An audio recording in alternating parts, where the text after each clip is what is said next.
Okay, we're going to log into our Google Drive account now. And so you can go to google.com. You can also go to drive.google.com.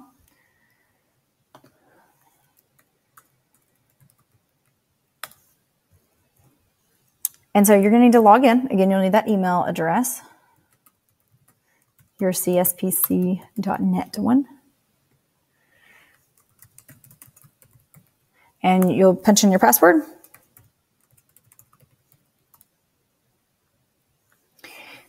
And so here you are on your Drive. You could also get to this if you were in your email account. I'll show you here.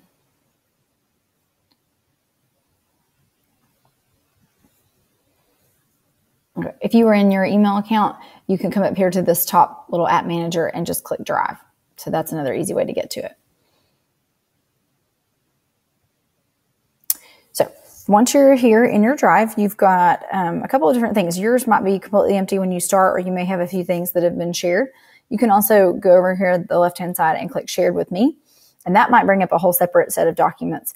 I'll show you in a minute what this could be really useful for, as far as we have like badge pictures on here that we share as an office staff.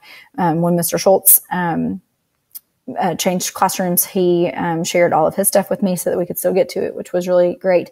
But if you just want to go into your own Drive, I'm going to show you how to create a folder and then sort of subfolders and then put some documents into it. So the biggest thing I would note when you're thinking through what you're going to make, if you're making a, say, list of recipes or a picture slideshow for your parents or whatever, you want to think about where it's going to go first. You can do it backwards, sort of like if you create a Word document, you would go at the end when you were done with it. You would go up to File and then click Save As, and then you choose your desktop, and then there's a folder on your desktop, and you kind of do all that at the end. So one thing that is just a little easier to do in Google Drive is if you do that from the beginning. So you can always move it around, but just great if you do it from the start. So we're going to make a new folder. We're going to call this one Things for Fall. And so once we've created that, it just goes right in there. If you want to change the colors of stuff, if you just right click on that, it brings up a few options. You can change the color, add a star to it, whatever. We'll make it orange. And so again, you're thinking of subfolders and sort of other things you want to put in that. If you just double click on that first folder there, we're going to add a couple more folders. So new folder. We'll call this one Recipes. We're going to do another new folder. We'll call it Crafts. We'll do one last new folder, and we'll call that Photos. So there's a few things all underneath our Things for Fall. So again, you can go back here to My Drive. You can find that folder called Things for Fall, and then there's your folders underneath that. If you have some documents that you've already started, say a Word document or a picture, I'll see if I can find a picture on here that you want to go ahead and put in this folder. You can double click on that. It's of course telling you it's empty, and you can say New, and we can do a file upload. So it's going to select different ones that you have on your computer, things that you have in Drive. I'll find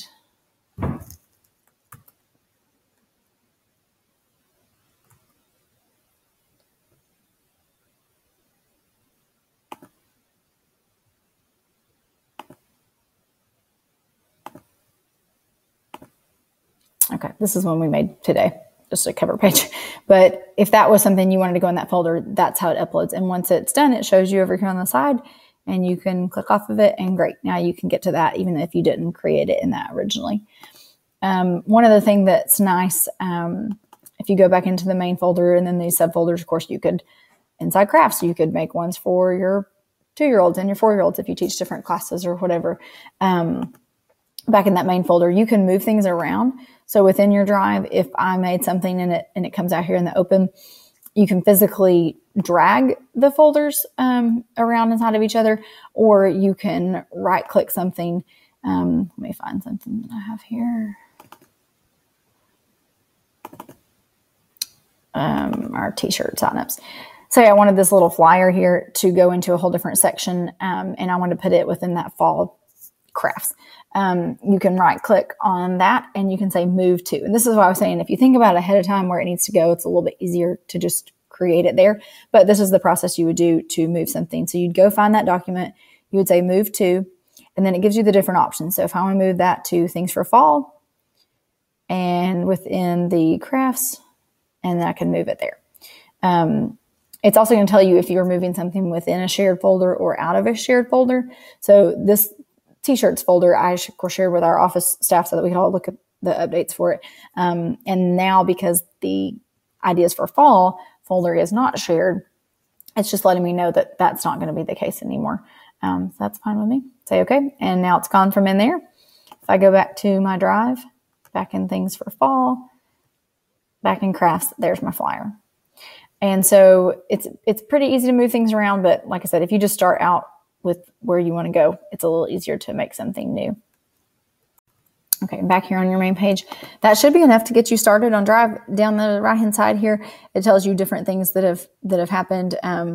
This is mainly useful if you do share some items, so you can see different things that I've done throughout the day, or if anybody else did them. You'll be able to see that there. And then lastly, on the left-hand side here, it tells you how much of your storage you've used. The church is really gracious in providing these email accounts for us. You guys actually get 30 gigabytes of storage. That's a lot. My Dropbox that I don't even have full is like 2 gigs. And so that's really great that we have those. And again, just that we can share stuff back and forth with each other. The next thing that I'll show you is how you could share something. So if I go in here to, let's see, my own Drive, miscellaneous. Okay, here was a devotion that Allison did a long time ago. So if I want to share this with somebody and I want them to have it, I will click on the document. You can do this with a whole folder or you can do it just with the document, but you click on whichever one that it is. And there's an option up here in the top that says share, and it tells you the name of what you're about to share. You could also click into the actual document itself, or you can right click and say share here as well. So this gives you a few different options. One thing that's nice about this as well, say you were sharing something with your parents that had Gmail accounts. You can share outside of Cedar Springs and you can share outside of Gmail accounts.